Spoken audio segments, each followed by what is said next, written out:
climate change, forests, food security, and the role of forests therein. Forests and these global problems is not only a story of deforestation, forests also have a potentially positive, perhaps very positive, role to play in mitigating some of these problems that we face. This is an extraordinary session in that we have 15 speakers plus me squeezed into originally 90 minutes, probably more like 75, 80 minutes now. So it's a sort of speed dialogue.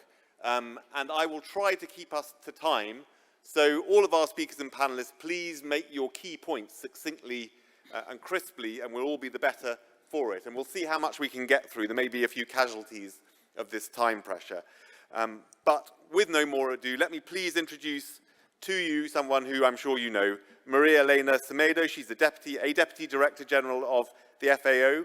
She's the CPF Chair, and she's going to kick us off with some introductory thoughts. Thanks very much, Maria.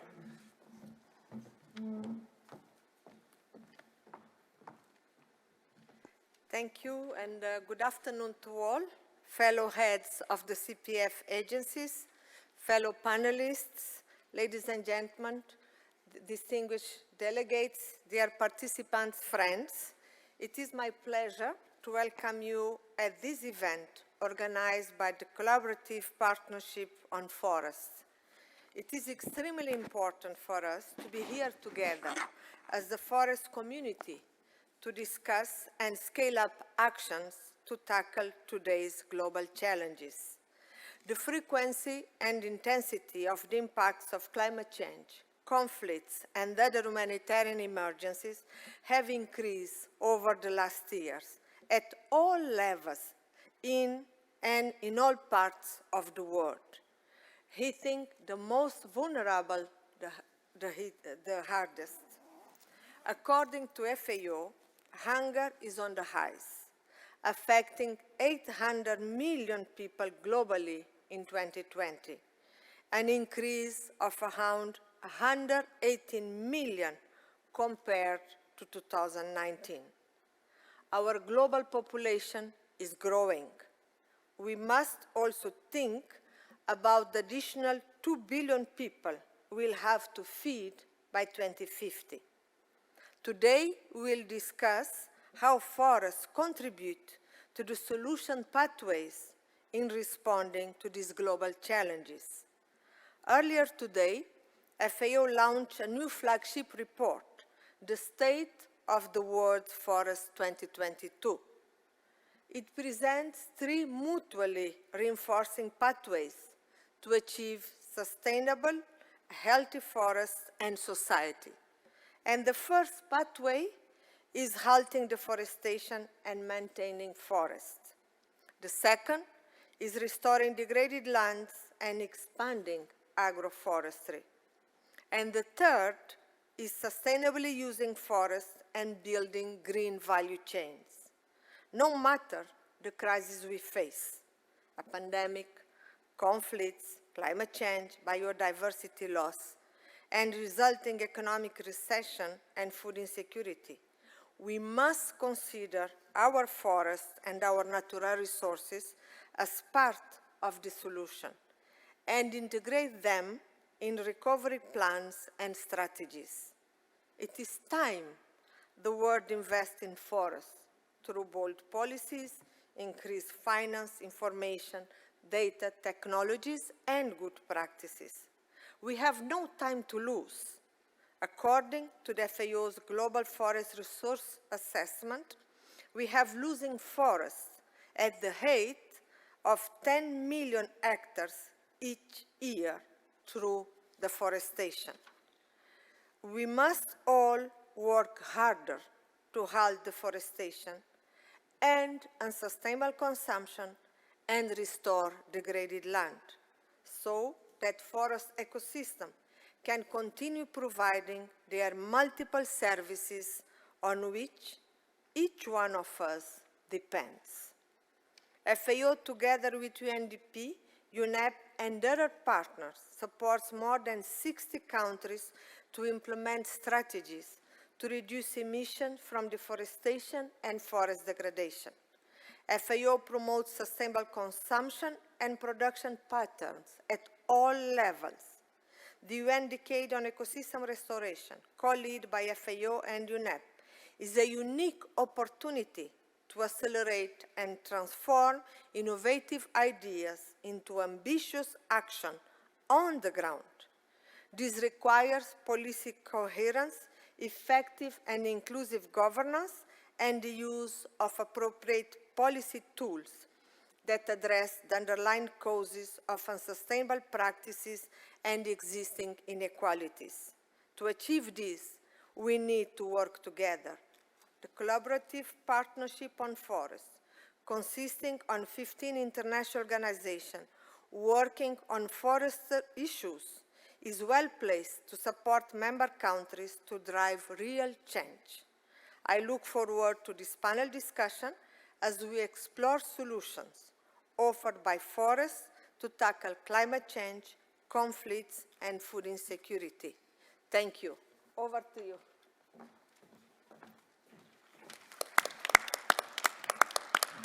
Thank you very much indeed, Maria Elena, for those thoughts.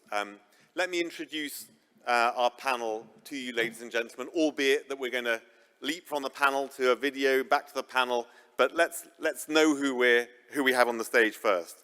To the left of Maria Elena, where currently there's a space, there will soon be Robert Nassi, who's the Director General of C4 and the Vice Chair of the CPF.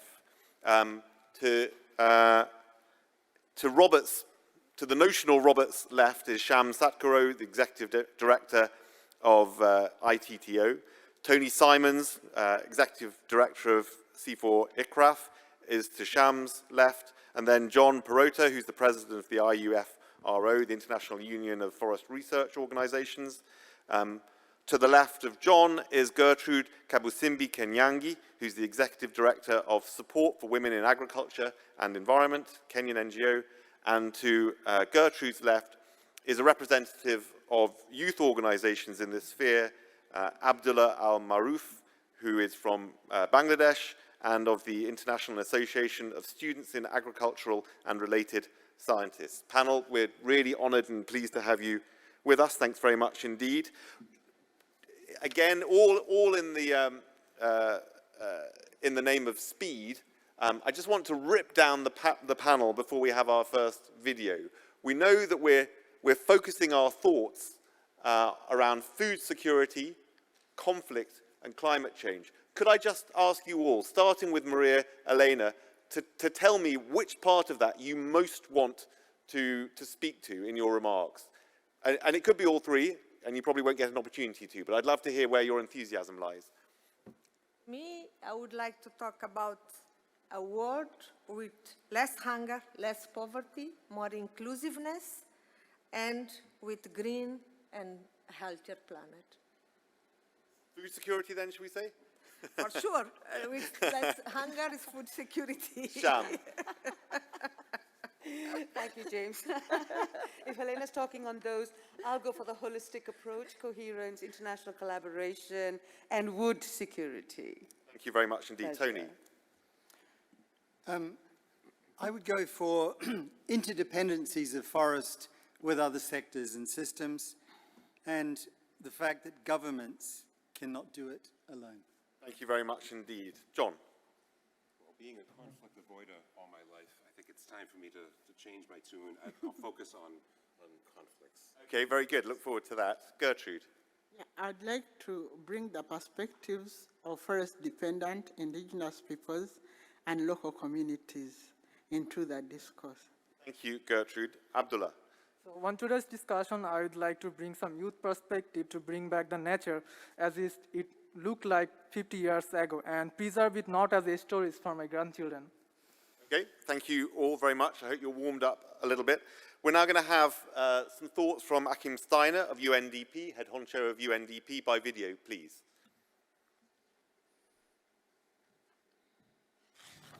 Excellencies, ladies and gentlemen, dear colleagues. It is a privilege to join this collaborative partnership on forest dialogue during the World Forestry Congress. As countries across the world seek to join the Great Reset in the wake of COVID-19, pinpointing new ways to conserve and restore forests is critical. The forest and land use sector can provide up to 1/3 of the emissions reductions needed to mitigate the most severe impacts of climate change. Forests also bring a range of additional development biodiversity benefits, including cleaning water and air, decreasing soil erosion and flood risks, and securing wildlife habitats and fisheries, as many of you know and have demonstrated for so many years. As reaffirmed through the Glasgow Leaders' Declaration on Forests and Land Use, which was endorsed by over 140 countries and covers approximately 90% of global forests, we need swift action and strengthened political commitment to end global deforestation by the end of this decade. To do this, we need to directly address the drivers of deforestation.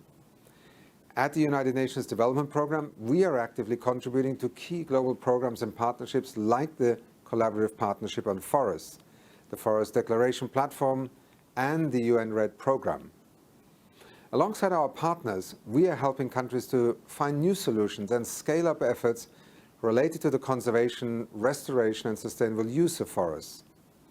For instance, consider Ecuador, where UNDP is currently supporting the implementation of the Pro Amazonia, the country's integrated program on forest conservation and sustainable production. It aims to demonstrate the potential of a deforestation-free model to itself and the world. That includes providing tailored support to producers of coffee and cocoa, helping them to become more sustainable. This groundbreaking program is made possible thanks to the support from the Green Climate Fund and the Global Environment Facility. UNDP is also supporting 120 countries to enhance and implement their nationally determined contributions through our Climate Promise initiative, still the world's largest offer of its kind. Countries such as Nigeria, Honduras, and Cambodia are using their NDCs to drive forward bold deforestation efforts, including through REDD+. Indeed, 92% of NDCs now include clear references to forests and other land uses, and 60% actually have quantifiable targets. We must now support countries to realize these ambitious targets in the context of their broader development objectives. For instance, look to a new partnership between the United Kingdom and UNDP. It will support up to 8 countries to increase ambition and accelerate the implementation of their forest, land, and nature targets under the Paris Agreement. And crucially, we need to unlock new sources of finance.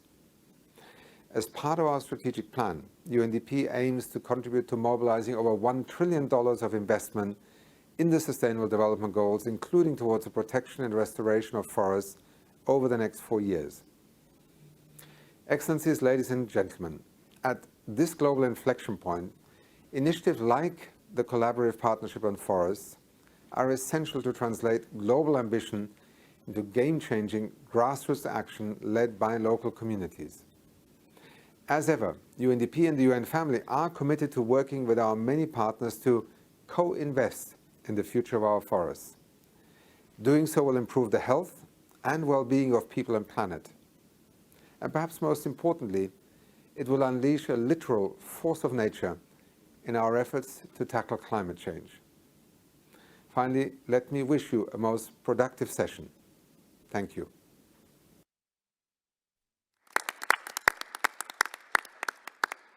Thoughts from Achim Steiner. Following up, Maria Elena, on your opening, thoughts on food security, insecurity. Clearly, this is suddenly a topical issue again. We're seeing interruptions in the export of grains from Ukraine and Russia, major grains exporters to North Africa especially, which is shadowed by climate change and the prospect of drought. And we're seeing huge inflation in grain prices as a result of that. So there's a bit of topical context. What, in your opinion, is the potential role of forests in addressing food security, insecurity? Thank you, and I fully agree with you. If you look at the figures, as I said, 2019, we had 800 million people, 2020.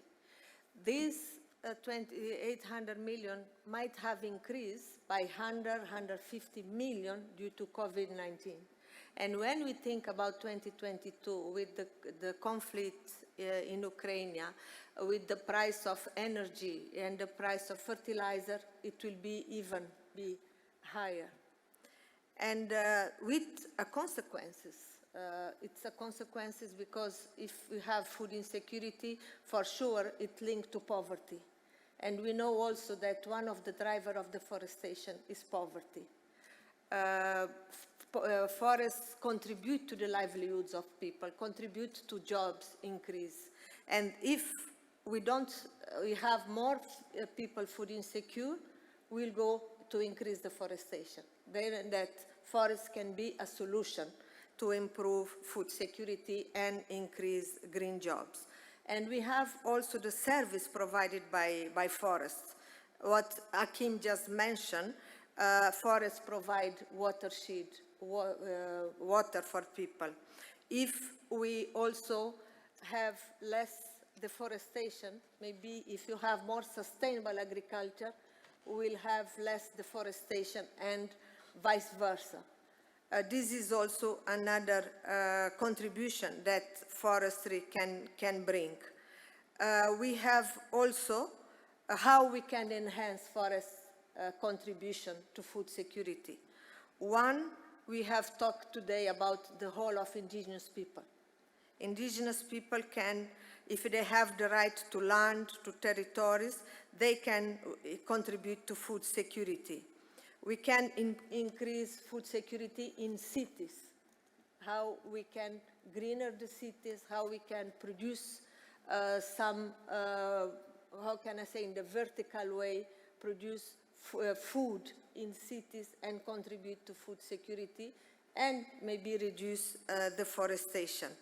And we need to transition to sustainable agriculture practices which help us to conserve and preserve biodiversity. It has been referred today, the link between forestry and the conserved biodiversity. Our species are disappearing through biodiversity. But if you have better biodiversity, we can also have diversity of food. We can use maybe some of the species and the varieties we are not using, but they exist, and indigenous people are showing us that they exist and they can be used. Meaning that forests can be multifunctional, contributing to food security and the services they provide, the food they can provide, and how they can contribute to reduce poverty. And naturally, if you have less poverty, we are not deforestation. Thank you very much for that, Maria Elena. I guess that's a very compelling conceptual view of the problem and potential solution. But when we're talking about crisis mode, about drought, about food insecurity as a result of broken supply chains or indeed conflict, which may be near, not far, is it realistic to think that forests could play these roles, or are forests just going to get hammered by these problems? And what's the mechanism that could, the key, of course, you know, this is a complicated problem, but what's the key mechanism that would allow forests to play this positive role? What do you need? Do you need effective government? Do you need effective local government? Just one comment on that. We need government and governance, because forestry needs governance. The role of the local communities is important. We need policies, we need finance, and we need data. Data is important for us to monitor and to know what is happening. That's why we launched the SOFO today. We launched the FRA, the Forest Resource Assessment, which give us the information. Maybe deforestation is decreasing, but not at the pace and the speed we need. Though all of those are important. And we cannot say one, I can say it's a package. I understand. There's never one simple answer. I just wanted to connect the concept to the reality, which is always the stretch. Sham, this is a nice kind of segue, because we go from broken supply chains around food to supply chains as far as timber is concerned and other forest products, perhaps, if you like. Could you speak to that? What's the situation currently? Yes, of course, and I presume you mean as a result of the pandemic, James, or? Mostly, yes. Mostly, right. Thank you. So for the last 2 years, at the initial stage of the pandemic, it had not yet hit the timber and forest supply chains, not as acutely as it has built up over the last year and a half. So what we have seen in the last couple of years is, as of now, there are issues of fractured supply chains, naturally, due to the inconsistency of some markets opening up and some markets locking down, and some other markets, operating in a half and half, in a 50-50 hybrid manner, which still disturbed the actual flow of products from the forest through the processing industry, which again got badly affected by COVID, either lockdowns or movement restrictions even. Monitoring in the forest areas, project implementation also was affected. I mean, this is from ITTO's personal experience. This is what we found, because a number of our projects had to be delayed purely because field visits and forest activities were curbed due to movement restrictions and, again, lockdowns in some countries. We've also seen stockpiling of containers, and not just in tropical countries.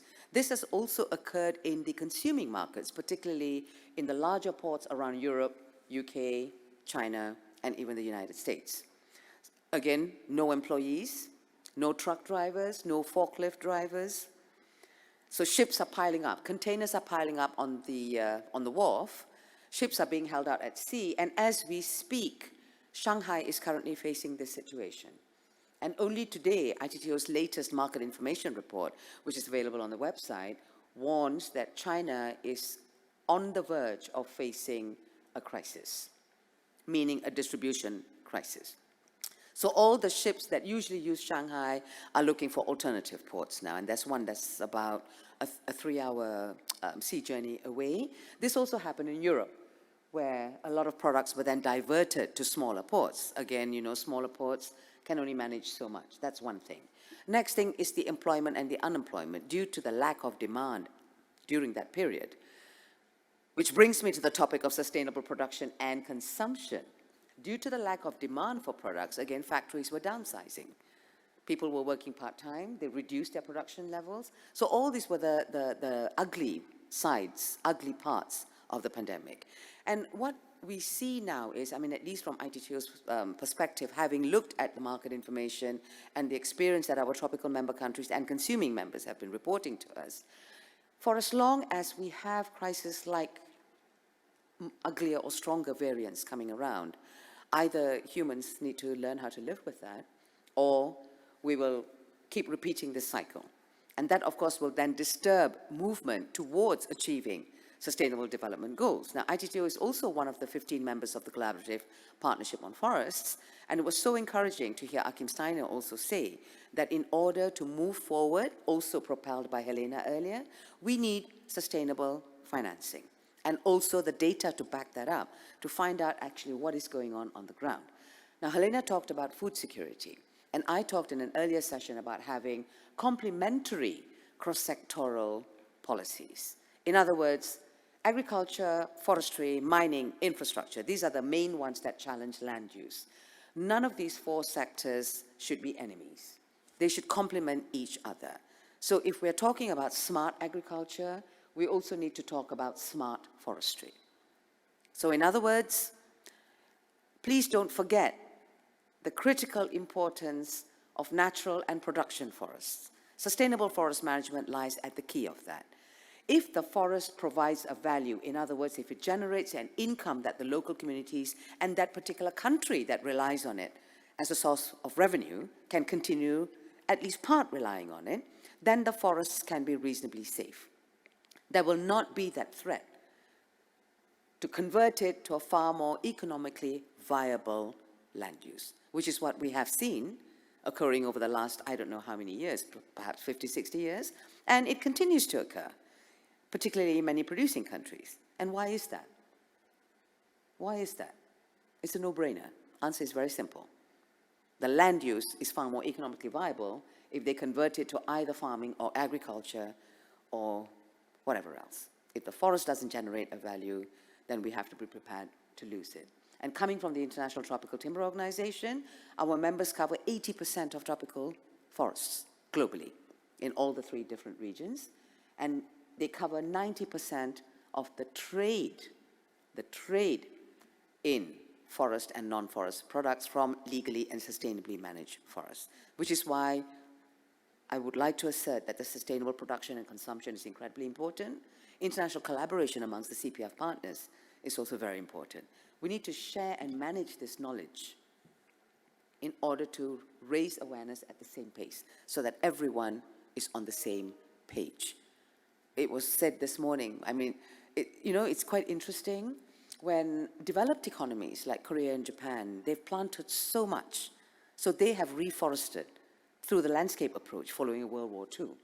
In countries like mine, I come from Malaysia, by the way, in countries like mine and several other tropical countries, during World War II and for at least 3 decades afterwards, the forests provided a refuge for people.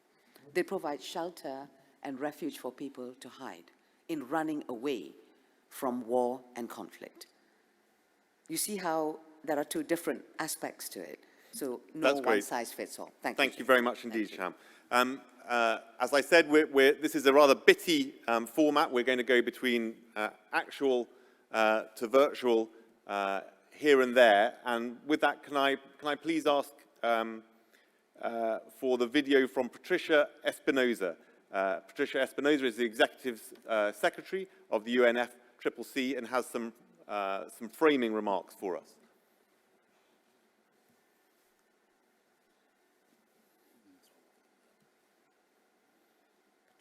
It's a pleasure to join you today from Germany, where springtime is in bloom. Walking through one of the many beautiful forests here reveals multitudes of colors and sounds, showing the rich abundance of life within and reminding us of our deep connection with nature. This connection is easy to forget sometimes, especially as the world is beset with multiple challenges and peaceful solitude is in short supply. Forests, of course, offer more than sanctuary. They support billions of lives, our species, but one of many. They're a foundational part of our biodiversity, they sequester carbon, and they are, above all else, a unique feature of this unique planet upon which we live. Today we are here, in the midst of our great challenges, to discuss the status of the world's forests. Climate change is, because of its intricate link with forests, an essential part of this conversation. The IPCC's sixth assessment report clearly shows that climate change is accelerating and already impacting ecosystems and livelihoods throughout the world. This loss and degradation of ecosystems, including forests, impacts people and nature in multiple ways, above and beyond the immediate loss of habitat, food sources, shelter, resources, and more. It also increases the vulnerability of people to climate change, in particular, indigenous peoples and local communities.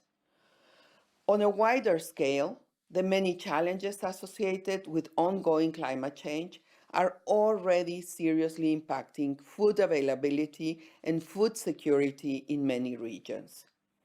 This has a ripple effect, extending to the global trade of food and agricultural products. In short, these linked problems affect all people in all parts of the world. Rampant deforestation also directly adds to emissions, causing climate change, affecting local climate and reducing the resilience of livelihoods while also impacting biodiversity. It's a harmful, destructive cycle, and all governments, all sectors, and all people need to do more to address it urgently. We have to stop looking for magic bullet solutions. What we must do is difficult but clear. We must make a deep and lasting transformation throughout all sectors of the economy, specifically change the way we produce and consume energy. And we must stop unchecked emissions as soon as possible. Robust ecosystems, thriving forests, healthy people, and prosperous economies are incompatible with runaway climate change. To suggest otherwise is a fundamental misunderstanding of science and dangerous to the future of humanity on this planet. We must also focus on the opportunities associated with addressing both climate change and deforestation.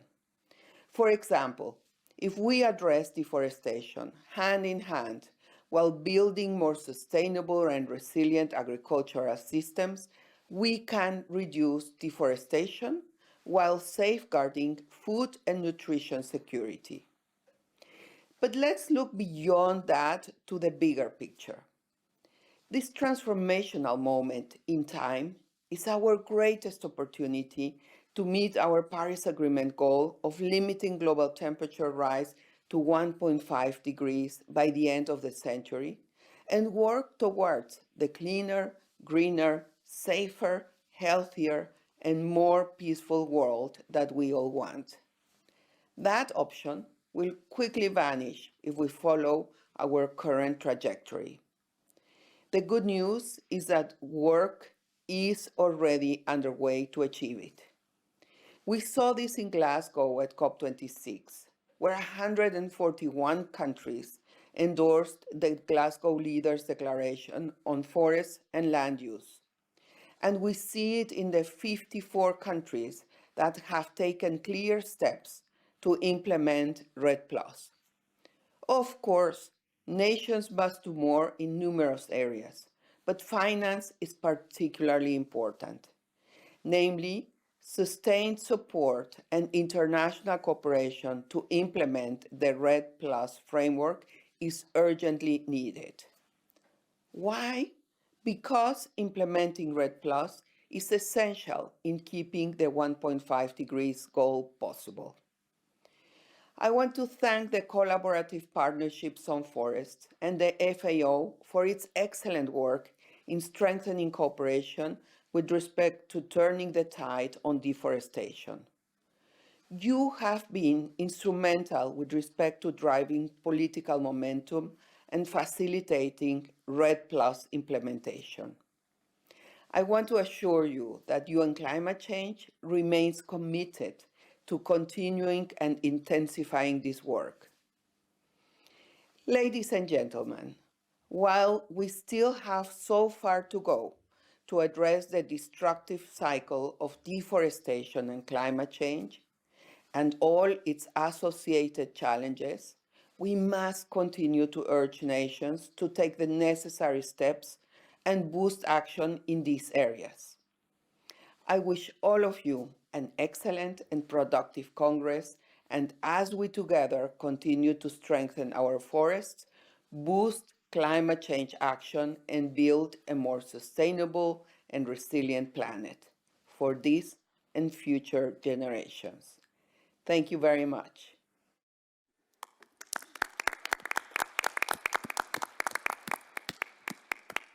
Very good. Tony Simons, that gives us another useful segue.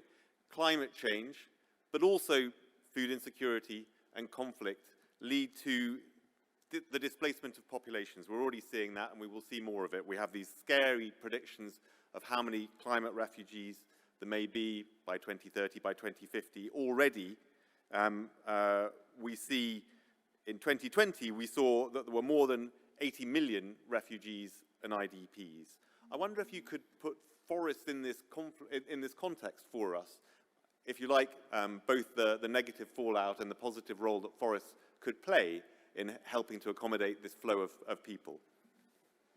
Great, thanks James, and thanks to the previous speakers and the video interventions. We live in a world of acronyms.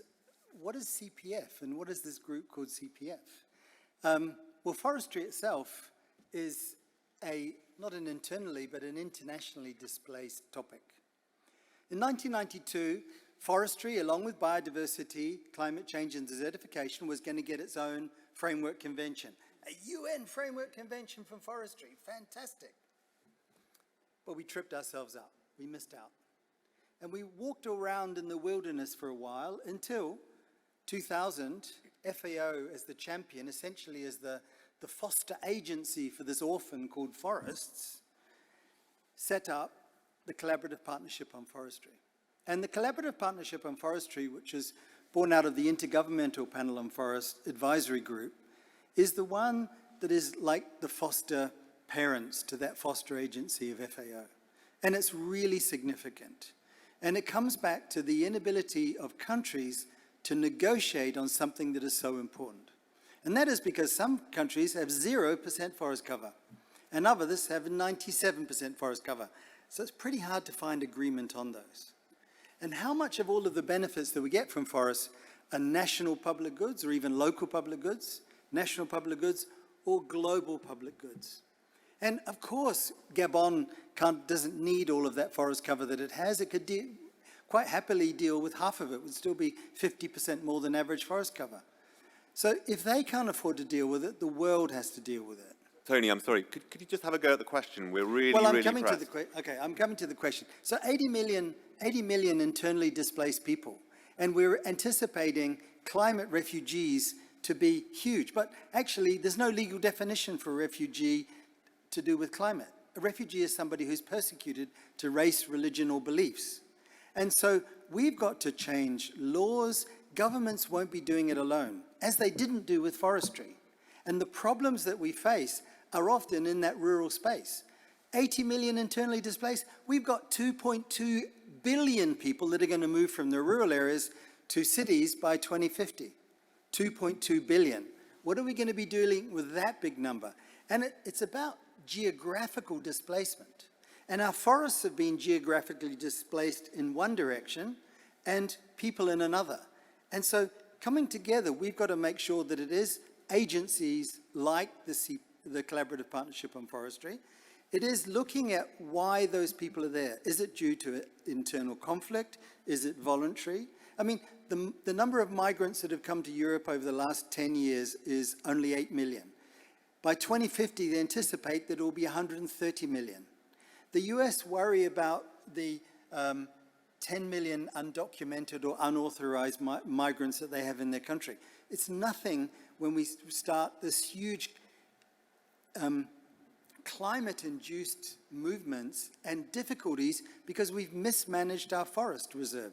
The things that regulate temperature and water and biodiversity. 85% of biodiversity is inside forests. 92% of terrestrial biomass is inside forests. Why are we missing them up? We've got to come together, not just countries, but corporates, individuals, and civil society. So those figures that we're talking about, 600,000 applications a year for migrant status in the EU, it's nothing. It's nothing at all compared to the huge numbers that will come through degradation of the rural resource base and those movements. And people will stay where they are if they can be incentivized. And incentivize the youth by making youth use technology, being the enumerators of those communities and those forest things, giving them access to land. 75% of forest land in Africa is owned by the government. Maybe the government doesn't want to give it away, but they can give rights and use and access and conditional 30-year leases to people that want to transform and change that. So sorry for taking a while to get to the answer. It's all valuable, but we are very pressed. We have to be very efficient with our time. Thank you very much, Tony. John, you've kindly been thinking about conflict for us. Can you give us some thoughts on the role, perhaps, that forest research can play in understanding conflicts in and around the forest? Yeah, I think the role of science is to help shine a light on the underlying causes of conflict by a more, by developing a better understanding of the social and political dynamics of landscapes. And these are of course complex systems, and there are many opportunities for conflicts in such situations in complex landscapes. And what research has been showing, and there's been a lot of very good research, particularly in the last 20 and 30 years, and much of it I should acknowledge C4 and ICRAF for initiating some of this work.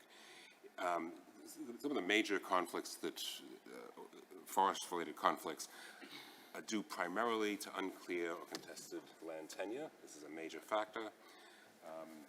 Another particular,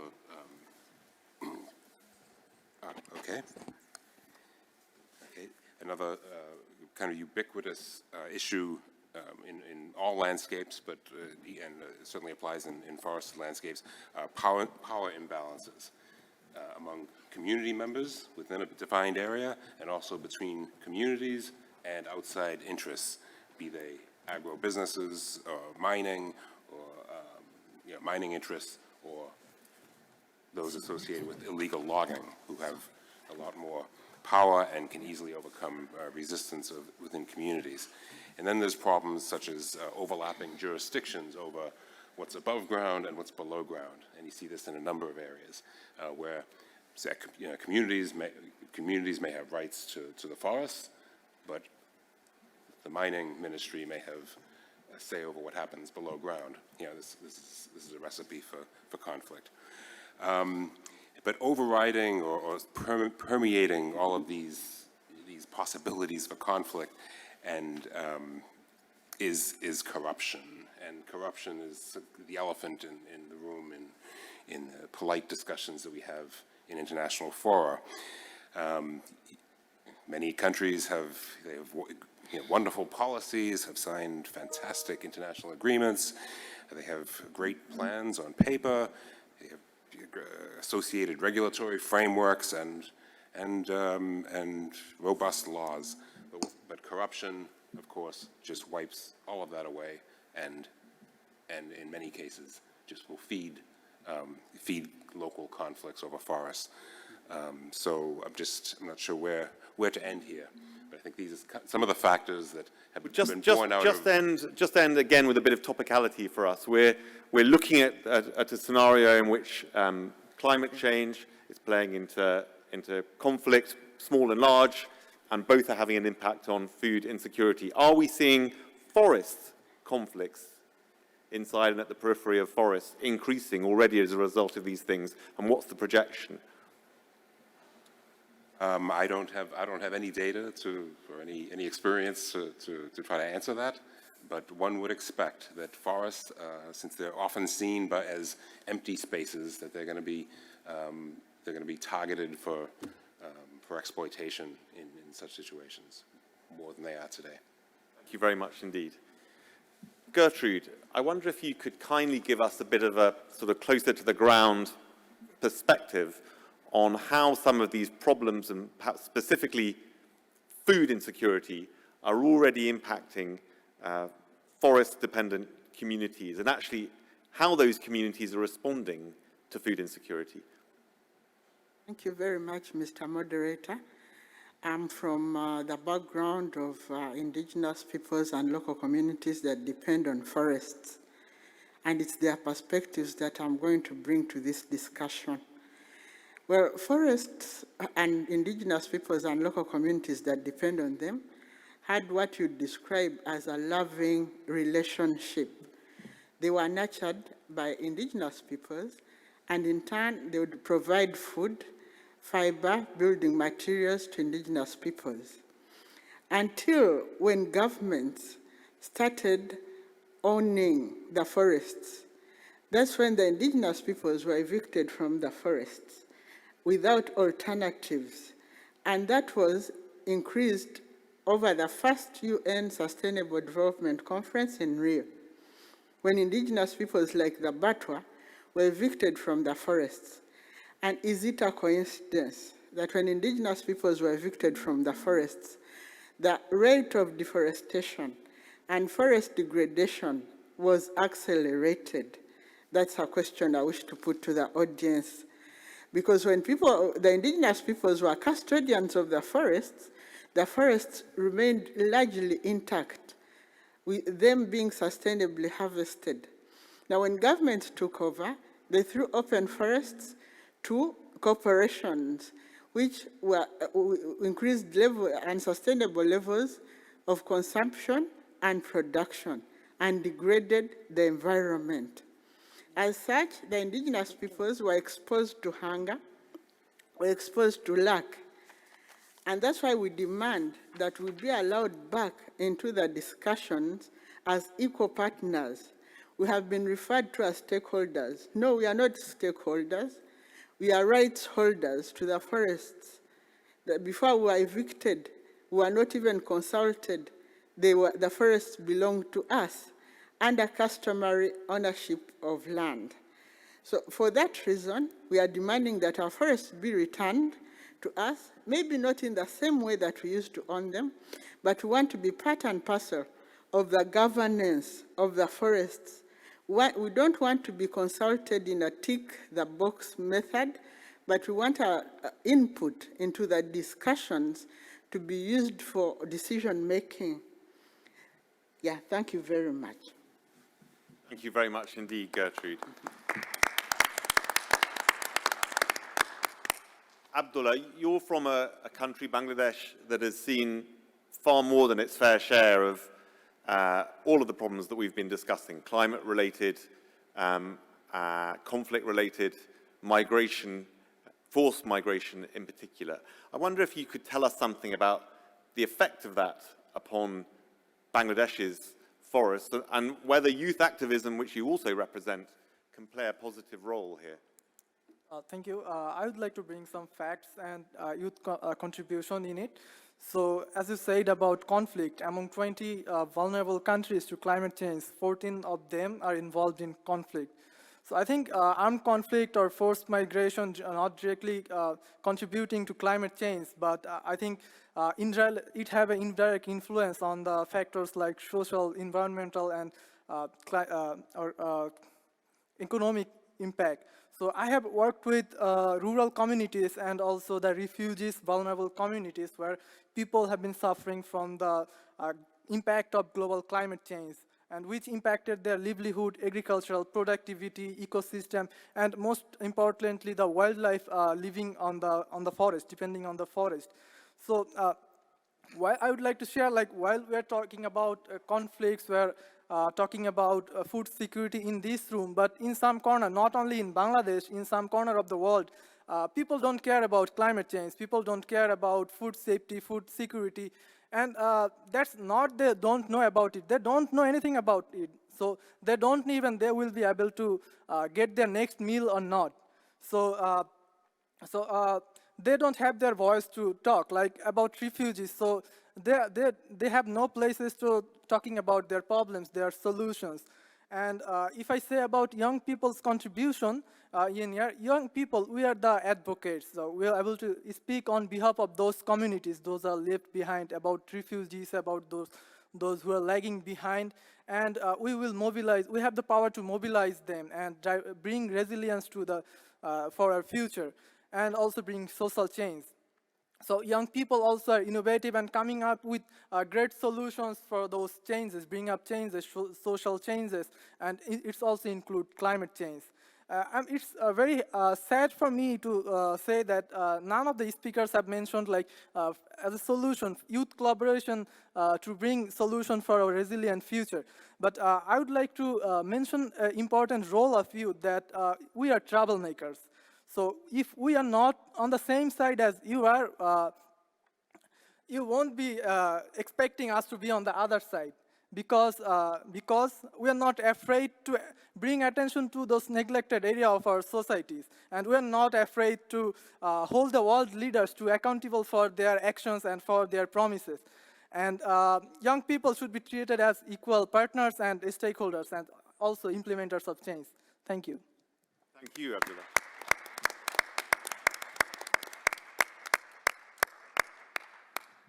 Robert Nassi, good to see you. Thank you for taking the extra effort to be here, given your busy schedule. As you know, we're talking about climate, conflict, food insecurity, and the nexus between the three and how they play out into forests. I wonder if you could, perhaps a little more optimistically, tell us something about the role forests could play in a post-conflict scenario in terms of recovering some degree of stability, providing livelihoods for people. We've seen forests get hammered in so many places where there's conflict. Also, actually, we've seen pressure alleviated on forests as a result of conflict. But either way, the post-conflict scenario is quite different. I wonder if you could speak to that. Thanks. In fact, you have a few real-life examples of things are happening along these lines. And the one that comes to mind immediately is this area at the frontier between Rwanda, Uganda, and Democratic Republic of Congo, where you have the last mountain gorillas of the Parc National des Volcans, Rwanda, Buindi, impenetrable forest in Uganda, and the Virunga in the DR Congo, and where these three parks that share the last population of mountain gorilla have been working together for probably more than 25 years now, in spite of all the conflicts that have been running in the region. And payments have been made across border, and people, ranger in one of the parks supporting ranger in the other. So it's a very good example of what you can call the park for peace. I mean, it's fundamentally, you use natural resources to create a collective action because everybody benefits, and this continue despite all odds. And I think that the advantage of forest or forest ecosystem is that they can be used for this sort of thing in other configuration. We have, thanks to finance by the European Commission, who have been working on really building, reframing forest governance and in the DR Congo, in the area of Kisangani, after 15 years of conflict. So I think it's a matter of, the forest is there. I mean, it's sort of, it's what you want to do for it. Do you want to use it as a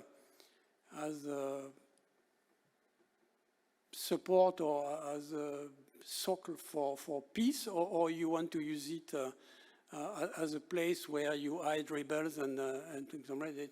It's very much a question that is left to the people. Thanks, Robert. And actually, if I can be permitted a very brief anecdote, I'm intrigued when you mention the Virungas, because south of there, where there is the very large Kahuzi-Biega park in eastern Congo, during the long, messy war in Congo of the late 90s, early 2000s, and I was there a great deal, the park authorities and the NGOs working in the park were really the only functioning authority in that area, and actually played rather a positive role in conflict resolution, going far beyond their remit of looking after the park. So it's interesting to know what an organized park system can achieve in an area with otherwise extremely poor governance. Thank you for that, Robert. Let's hear now from the bosses of some of the other CPF organizations. We have a video message, a compilation of video messages from Susan Gardner, the director of the Ecosystems Division at UNEP, Juliet Biao, Kude Nukpo, who's the director of UNFF. Carlos Manuel Rodriguez also has some thoughts for us. He's the Chief Executive Officer and Chairperson of GEF. So if we could please have video compilation 1. Esteemed partners, colleagues, friends, we all know that there's no way that we can deliver on the Paris Agreement without utilizing the full potential of forests. And we can celebrate the fact that deforestation has slowed down over the last decade, thanks to the work of indigenous people, local communities, countries, and the CPF members here today. However, it's still estimated at a catastrophic 10 million hectares per year, and this has to change. We saw great traction at COP26 with the Glasgow Leaders Declaration on Forest and Land Use, and of course UNEP is supportive of the declaration, while at the same time we are mindful that these are some of the same objectives that were already identified on SDG target 15.2 by 2020. So in 2022, we need to see these commitments translated into credible action and transformative change. And we need to see this now to avoid runaway climate change and to curb the worst effects for people and disasters that are already reinforced by war and the pandemic. We need new approaches to scale up impact. And we can draw on lessons that we already have from other sectors. For example, the great effects that prices and predictable demand have had on decarbonization in the energy sector. For forests, our focus should be on fair forest carbon price that reflects the real costs of conservation and restoration, coupled with predictable demand for forest emission reductions. And to this end, UNEP is supporting the work of the Integrity Council for Voluntary Carbon Markets. Funds for result-based payments must be available in enough volume to reward countries that reduce deforestation. There is growing recognition globally that healthy forests and other ecosystems are vital to protect the planet and building resilience as they offer solutions for the transformation required to achieve sustainable development. To fully recover from the pandemic and address climate, food, and nature crises, we should reverse the current negative trend of deforestation by placing communities at the center of our efforts to recover better and greener.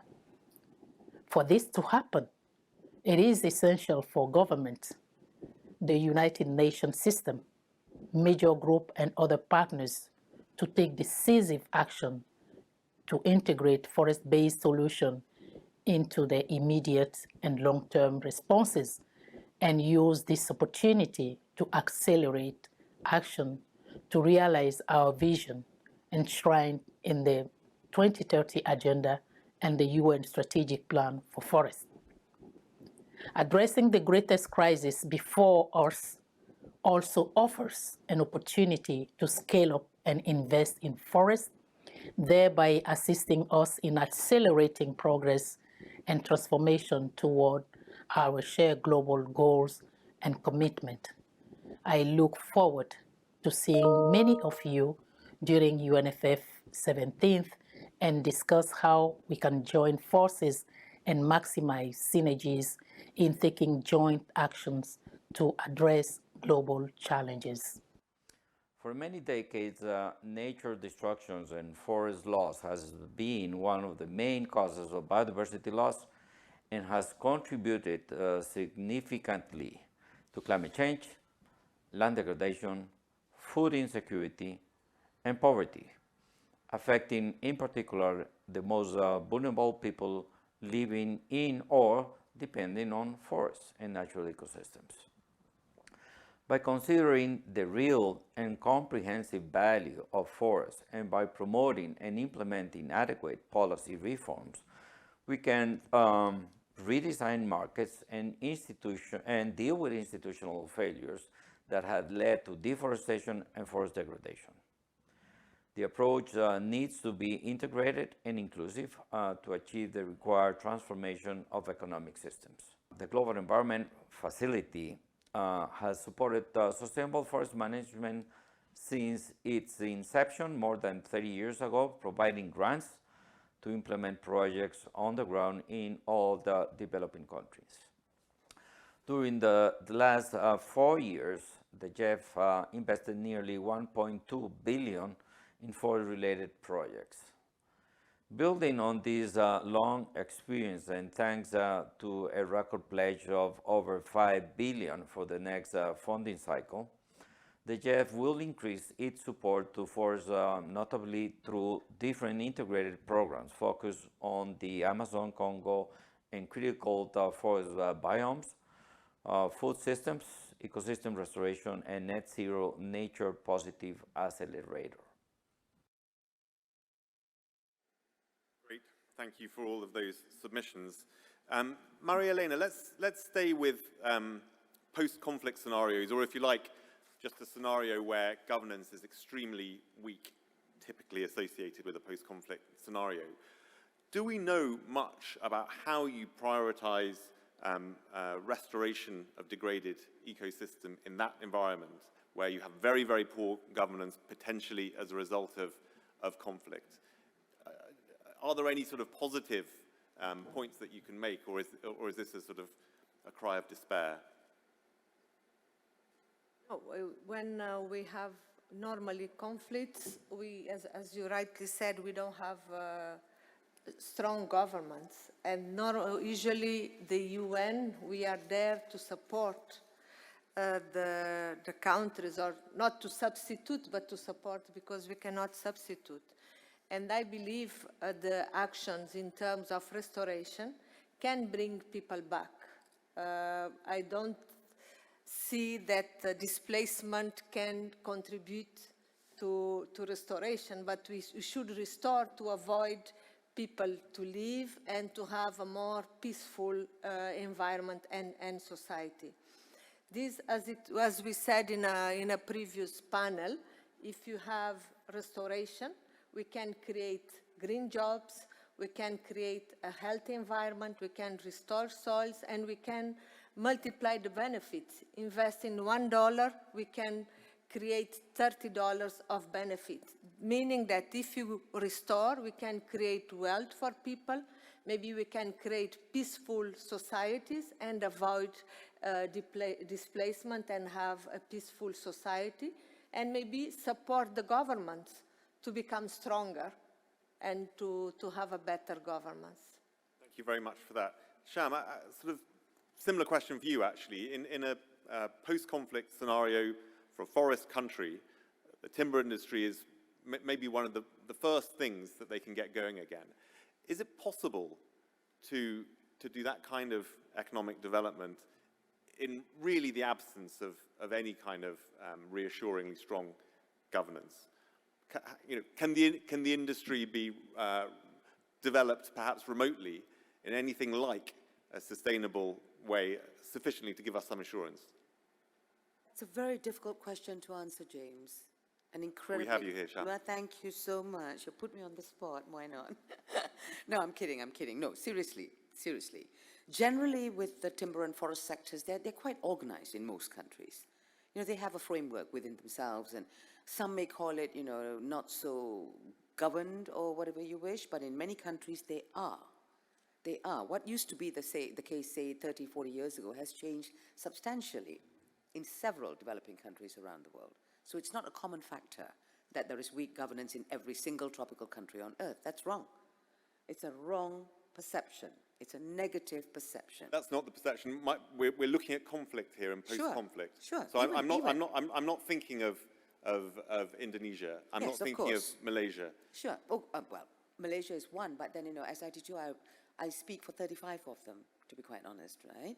Now, I will tell you now, in my personal opinion, now I don't speak for the organization, I don't think the timber industry can do this alone, because governments themselves are responsible for the governance. If the governance, some form of governance needs to be there. In the absence of governance, people take the law into their own hands.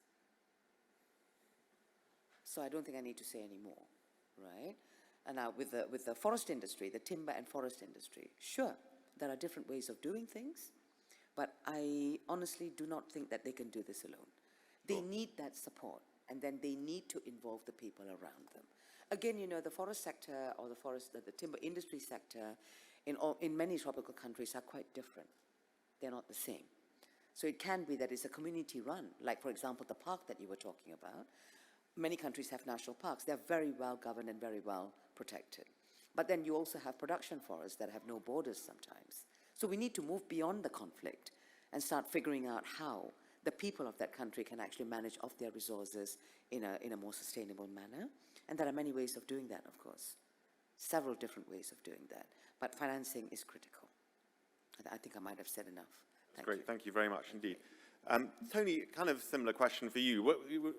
In so many of these discussions, we say, oh, but there needs to be governance, but there needs to be governance. That's what we need. And of course, governance is the last thing that we can whistle up. History of disappointing development progress tells us that. In the absence of strong functioning governance, what role can agroforestry play? And of course, I mean a positive role that's not going to increase the damage to the forests. Are there things that can be done remotely and with a light touch in the absence of strong governance to bring a degree of sustainable economic development through agroforestry. Indeed, James, and I'll give you a real-life example of that, and it's not an easy country to work in, and that is Papua New Guinea. And we have a new 20 million euro EC finance project there that's starting in a 360,000 hectare conservation area with 22,000 inhabitants and 151 clans.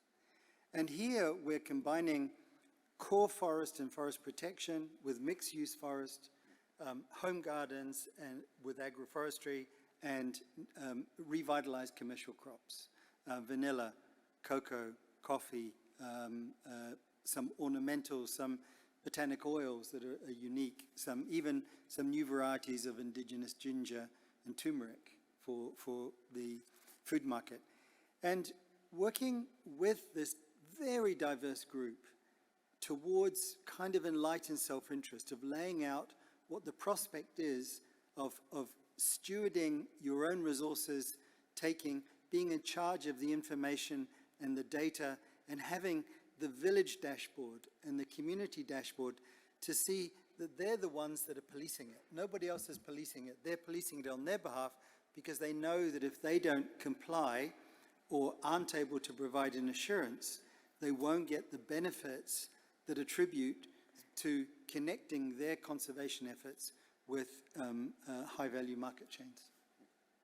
Thanks very much indeed, Tony, for that. Let's now have our last video submission. It's a compilation also in 3 parts from Jürgen Vergele, who's the Vice President for Sustainable Development at the World Bank, Yvonne Higuero, Secretary General of CITES, and Elizabeth Maruma Mrema, who's the Executive Secretary of CBD. Our video compilation 2, please. Thank you, and I'm very pleased to join the dialogue at the World Forestry Congress here in Seoul, Korea, on how forests offer solution to the different global crises we currently face. We at the World Bank are working with countries to implement integrated landscape programs that assess and enhance food systems while delivering these ecosystem benefits, such as carbon sequestration, biodiversity conservation, and land restoration. These efforts bring together actors across economic sectors and improve outcomes by promoting forest conservation and restoration, by repurposing agricultural food policies, very important, and adopting sustainable agricultural practices that reduce environmental impacts. At the same time, they result in increasing productivity and advanced nature-based solutions and other benefits such as job creation and food security. So this is even more critical as countries rebuild their economies after COVID-19. Now, just one example, in Ethiopia, we support the government through the Sustainable Land Management Program, which has brought 900,000 hectares of land under sustainable management, benefiting more than 2.5 million people. This program has contributed to better water access, less soil erosion, higher crop yields, diversified sources of income, and improved food security, but resulting in more resilient livelihoods and boosting the country's human capital. Now, looking forward, we need to scale up these integrated landscape approaches. We have good examples all over the world, in every region in the world. We need to engage all relevant actors, finance these approaches, and then put in place policies to support them. In the past years, CITES increasingly has given attention to the major group of indigenous peoples and local communities. It is important to empower and listen to the voices of these communities as we confront the biodiversity and climate change planetary crises. CITES recognizes that the implementation of CITES is better achieved with the engagement of rural communities, and that implementation of CITES listings may enhance livelihoods by delivering long-term species conservation and reducing unsustainable and illegal trade. The CITES resolution on CITES and livelihoods encourages parties to engage rural communities at local, national, and international levels, and also include Indigenous people and local community representatives in their delegations to CITES meetings. CITES seeks to further engage Indigenous peoples and local communities through a working group on Indigenous peoples and local communities, with new guidance on consulting these communities before proposing new CITES listings, and the publication of best practices and lessons learned in the engagement of rural communities. The CITES Secretariat also has developed a CITES and Livelihoods Toolkit and Handbook, which allows for a rapid assessment of how CITES listings impact on the livelihoods of local communities. And finally, the CITES and Livelihoods program explores the best ways that rural communities can benefit from legal trade that supports their livelihoods and the conservation of species. Ecosystem-based approaches and other nature-based solutions benefit biodiversity and promote and enhance ecosystem services without negatively impacting food production and security. Agroecological approaches such as conservation agriculture, agroforest, crop diversification promote the sustainable use and management of soils and agricultural and food systems while balancing trade-offs between production and protection. Planning for trade-offs should be based on the full recognition of the rights of indigenous peoples and local communities who are the caretakers of the forests. As forests and trees can secure genetic diversity and healthy diet, the food system should pay stronger importance to increase the quality and diversity of species and not only focus on increased productivity. Under the impacts of climate change, these options are becoming less feasible or effective as the global average temperatures continue to increase.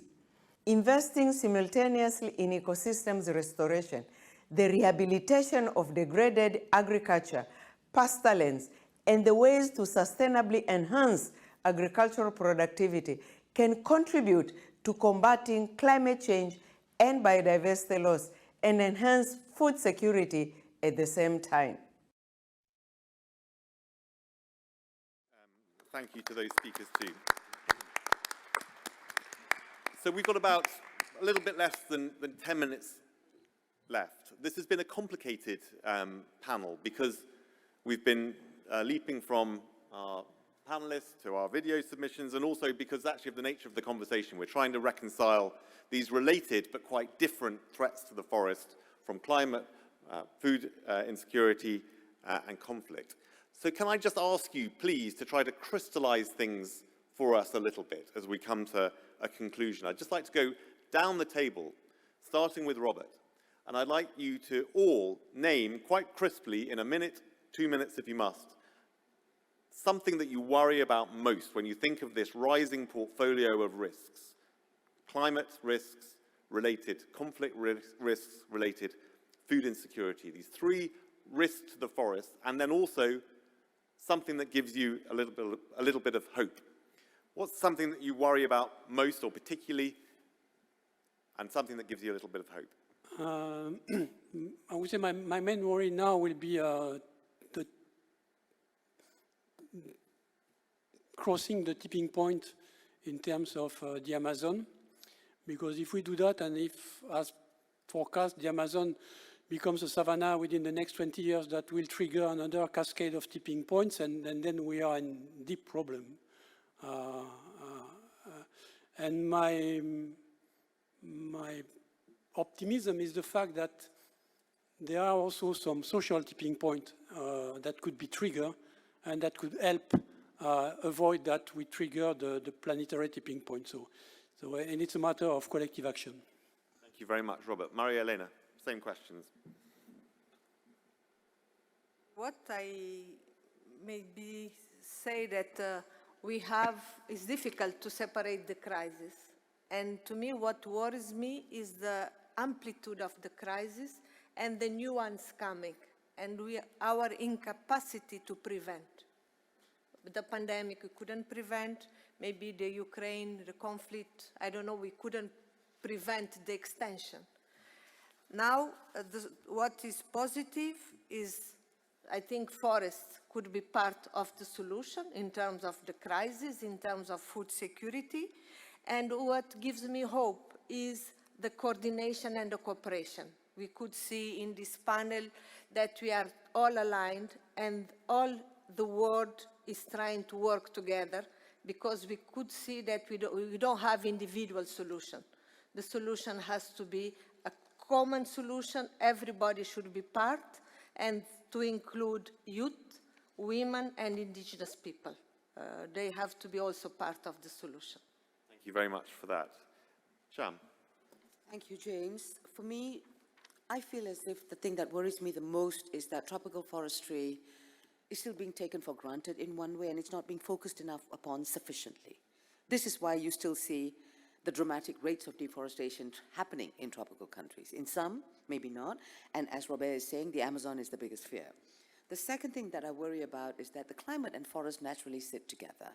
So why is it that everybody is talking about nature-based solutions, but we don't see enough of that being operationalized, meaning increasing the use of wood products? You know, sustainably harvesting timber from a sustainably managed forest is not deforestation. That is wood security. It is a natural, most environmentally friendly construction material. It can be used with others, of course, because we will never have enough trees in the world for every construction to be made out of 100% of wood. So that there is no problem in mixing of materials, but wood materials should be given and awarded the value that they deserve. This feeds into the Collaborative Partnership on Forest Work, particularly the Sustainable Wood for a Sustainable World initiative. That needs to be ramped up, you know. And the last thing that I just wish to mention here, which I think a lot of us are also very concerned about, but not many people dare to talk about it, the current conflict that's going on between Russia and Ukraine. If it carries on at the state that it is going right now, we will see an extension of Syria, an extension of whatever used to happen in all the conflict-ridden countries. And the worst scare is we will see, again, natural resources being destroyed. Many parts of Ukraine are already destroyed right now. There is a ban on the use of Russian wood resources in many countries, also gas and fuel. So this will then place far more threats on existing resources, and countries will have to adapt very quickly. We are already seeing that in terms of all the economic sanctions that they're placing. Now, placing the economic sanctions is one thing because you're punishing the people who are linked with the regime that is alleged to be carrying out all these atrocities. But in the meantime, you need to find those resources in an alternative place or find alternative resources. And when crisis hits, sometimes mankind can't move fast enough. So I worry about that. I think I'll stop there. Thank you. Okay, thank you, Sham. Tony, a fear and a hope. A fear is we still confuse the price, the cost, and the value of forests.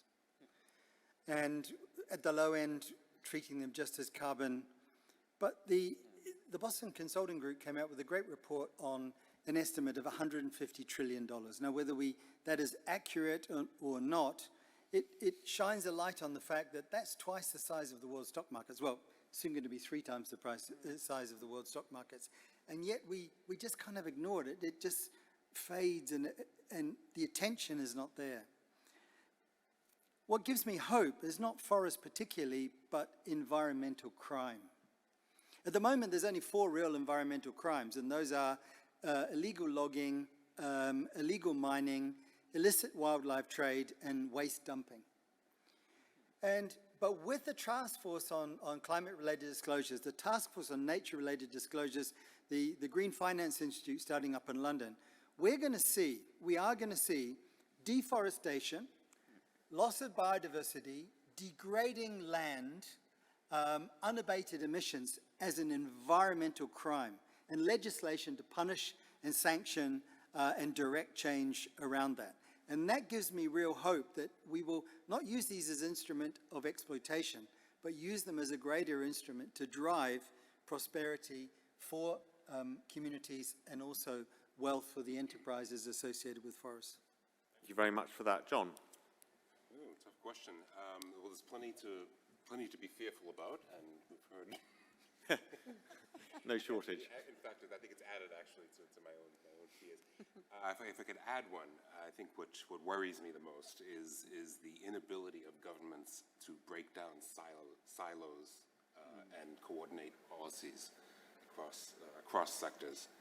So those sectors that have been continuing to drive deforestation and degradation are not being brought into line through unified policies, at the government, at national government levels. So I think this is a continuing problem. And associated with that are the subsidies that go to sectors that are killing us, quite frankly. What I'm a little bit optimistic about is the fact that a larger proportion of the general public is really worried as well. And I think if that can be translated into some action, political action, and action in terms of patterns of consumption, I think this is hopeful. Yeah, thank you very much for that. Gertrude, same question to you. Something that worries you particularly and something that gives you a little bit of hope. What worries me most is that we are looking in the wrong places for the solutions to food insecurity. Food insecurity is not a question of production. Food insecurity is political. It's a question of justice, of democracy, and political will. And as long as we continue to exclude or unfairly include indigenous peoples and local communities, we are not going to solve any problem. So what gives me a lot of hope is that there are indigenous communities and the local communities, the local communities and indigenous peoples are willing to come to the discussions, are available, and they have never abandoned the forest. Thanks very much. Thank you very much. Abdullah, I think you're going to get the last word. Same question. Thank you. As it is the concern of our future you're talking about, so I'm very concerned about all the crises. And this is our future. But mostly I will be concerned about global climate change and natural resource management because resources are limited and we have to use those resources when we will get old and also for our future generation.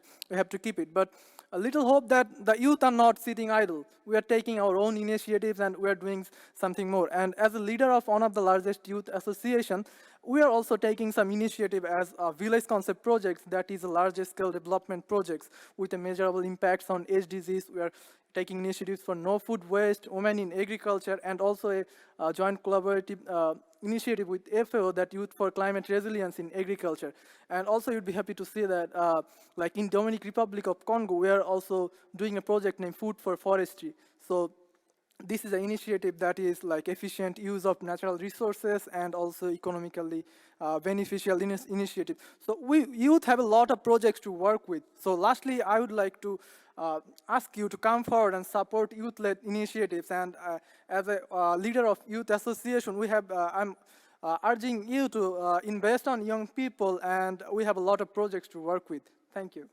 Thank you very much indeed, Abdullah. So there you go, ladies and gentlemen. As promised, 15 speakers plus me in 90 minutes, which is really not a bad helping, and we've almost finished on time. Thank you very much for really boldly entering into quite a difficult, bitty conversation to our panelists here. Please join me in thanking them. Robert, Maria Elena, Sham, Tony, John, Gertrude and Abdullah. Congratulations. So well. Thank you. You are fabulous.